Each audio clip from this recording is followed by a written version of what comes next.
when we do form a more perfect union, whether it's years from now or decades or even if it takes another 2 centuries, John Lewis will be a founding father of that fuller, fairer, better America.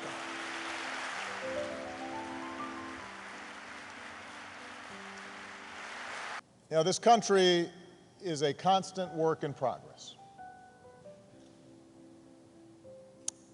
We're born with instructions to form a more perfect union.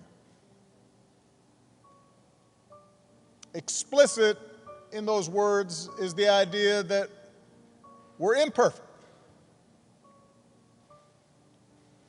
that what gives each new generation purpose is to take up the unfinished work of the last and carry it further than any might have thought possible.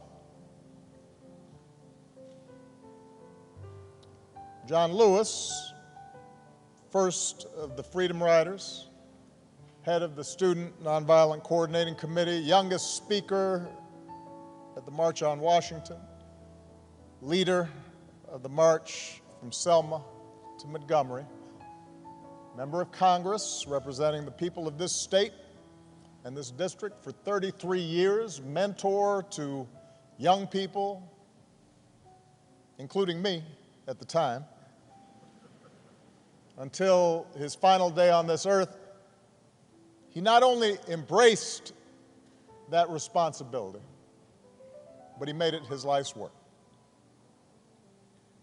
which isn't bad for a boy from Troy. America was built by John Lewis's.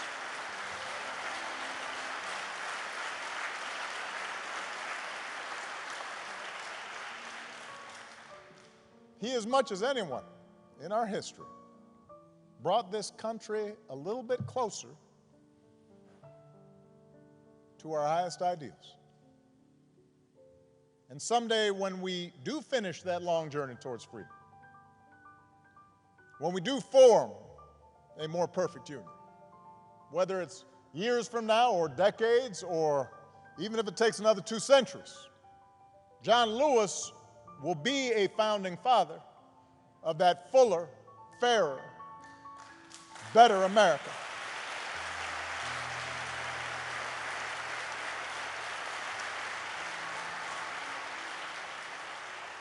And yet, as exceptional as John was, here's the thing, John never believed that what he did was more than any citizen of this country can do. He believed in us even when we didn't believe in ourselves. And as a congressman, he didn't rest. He kept getting himself arrested. As an old man, he didn't sit out any fight.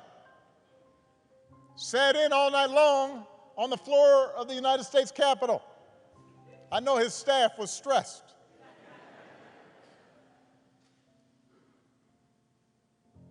But the testing of his faith produced perseverance. He knew that the march is not over, that the race is not yet won, that we have not yet reached that blessed destination where we are judged by the content of our character. He knew from his own life that progress is fragile, that we have to be vigilant against the darker currents of this country's history, of our own history, with their whirlpools of violence and hatred and despair that can always rise again. Bull Connor may be gone, but today we witness with our own eyes police officers kneeling on the necks of black Americans. George Wallace may be gone, but we can witness our federal government sending agents to use tear gas and batons against peaceful demonstrators.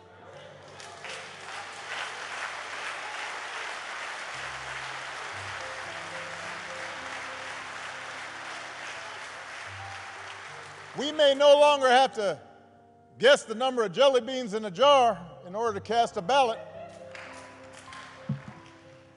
But even as we sit here, there are those in power who are doing their darndest to discourage people from voting by closing polling locations and targeting minorities and students with restrictive ID laws and attacking our voting rights with surgical precision, even undermining the Postal Service in the run-up to an election that's going to be dependent on mail-in ballots so people don't get sick. John Lewis devoted his time on this earth fighting the very attacks on democracy and what's best in America that we're seeing circulate right now.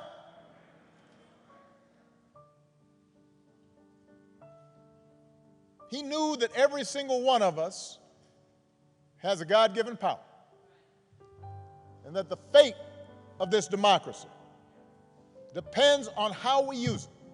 That democracy isn't automatic. It has to be nurtured. It has to be tended to. We have to work at it. It's hard. And so he knew that it depends on whether we summon just a measure of John's moral courage to question what's right and what's wrong and call things as they are. He said that as long as he had a breath in his body, he would do everything he could to preserve this democracy. And as long as we have breath in our bodies, we have to continue his cause. If we want our children to grow up in a democracy, not just with elections, but a true democracy, a representative democracy, in a big-hearted, tolerant, vibrant, inclusive America of perpetual self-creation, then we're going to have to be more like John. We don't have to do all the things he had to do because he did them for us, but we got to do something. And that's what John Lewis teaches us. That's where real courage comes from.